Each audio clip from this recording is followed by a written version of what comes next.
Oui, la forêt, comme vous voyez là-bas, c'est la forêt où on peut retrouver les pygmées. Tout récemment, les pygmées ont été contraints de quitter la forêt surexploitée en Ituri. Ça, c'est un texte de Cyprien Lusenge. Bunia, la République démocratique du Congo, 2 SP. Les pygmées de la région de l'Ituri font aujourd'hui les frais de la surexploitation forestière de la riche province orientale du nord-est de la République démocratique du Congo, RDC en cible. Contraints de quitter la forêt et de s'installer dans les camps, ils peinent à s'intégrer et à ce nouvel environnement où seules les races de rares associations leur viennent en aide. Sur la route qui relie le Nord Kivu à la province orientale de la République démocratique du Congo, des pygmées vivent dans des camps. De plus en plus souvent, ces habitants de la forêt sont fermement invités à quitter leur cadre de vie habituel pour s'établir sur cet axe routier et laisser ainsi place aux exploitants de bois précieux ou aux plantations de cacao.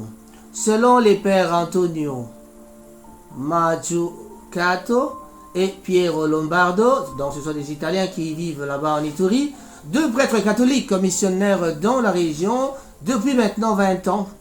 Le Congo est maintenant la cible mondiale de l'exploitation de minerais ou de la forêt.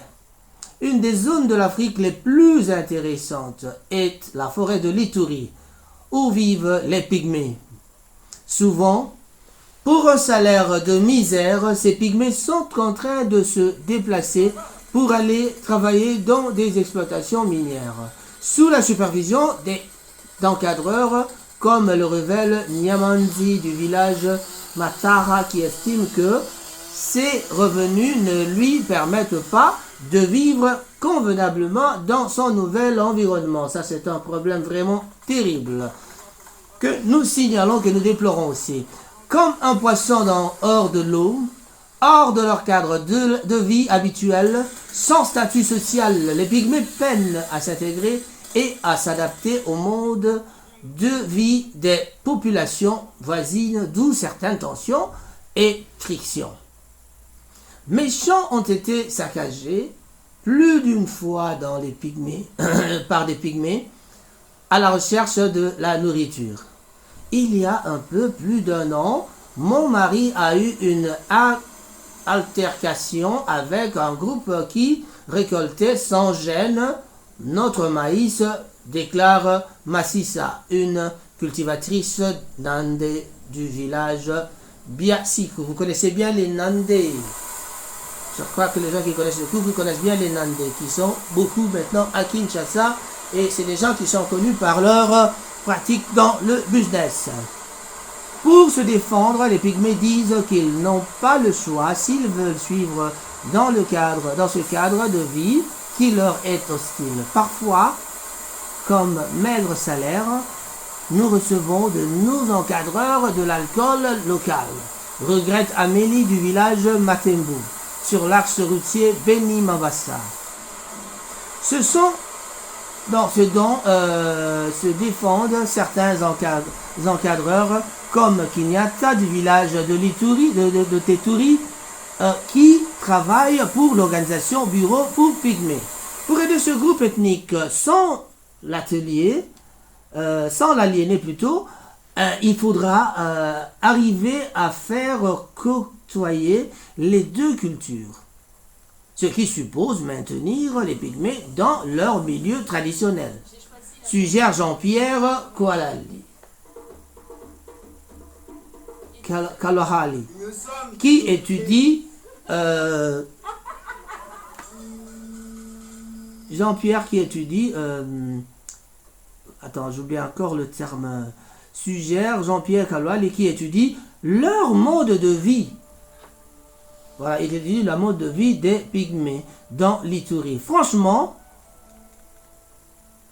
demander brusquement à un pygmée de vivre en dehors de la forêt naturelle qui l'entoure, c'est comme demander à un poisson de ne plus vivre dans l'eau, dit un écho d'Amélie. Je suis parfaitement d'accord avec ça. les aider dans leur environnement habituel. Parmi les initiatives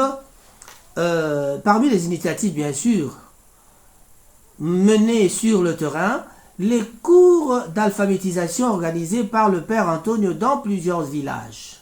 Nous pouvons étudier entre nous sans complexe, souligne un pygmée de Kadodo, qui explique dans un français hésitant qu'ils ont même un centre de menuiserie, de mécanique et de la coupe et couture.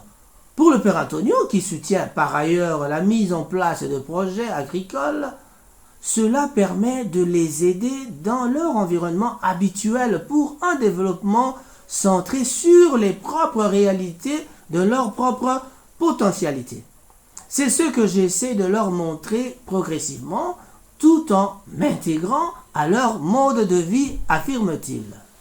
D'autres organisations comme Kundi, ces organisations Kundi, le Kundi Lama Pendo et le projet Pygmée et Tabé, fournissent une aide dans le domaine de l'hygiène et de la santé, mais, comme le souligne le Père Antonio, il reste encore beaucoup à faire pour préserver les pygmées de la surexploitation de la forêt de l'Ituri. Il s'agissait donc du texte de notre ami Cyprien Le Ségué, est journaliste à CIFIA, une agence de presse basée à Montpellier. Cet article est publié en vertu d'un accord de coopération entre l'agence de presse InfoSud et IPS FN 2010. C'était là le newsletter hebdomadaire lu pour vous par votre ami Rango Tsassa, et nous allons parler de pygmées prochainement car nous recevrons un pygmée qui sera ici avec nous au studio de Manchester. Nous vous laisserons terminer ce reportage avec ces images de la forêt où se trouve les pygmées. Voilà. Merci bien, votre ami Raphaël Ngomatsassa. Bientôt une radio qui vous parlera des conflits aussi ici à Manchester.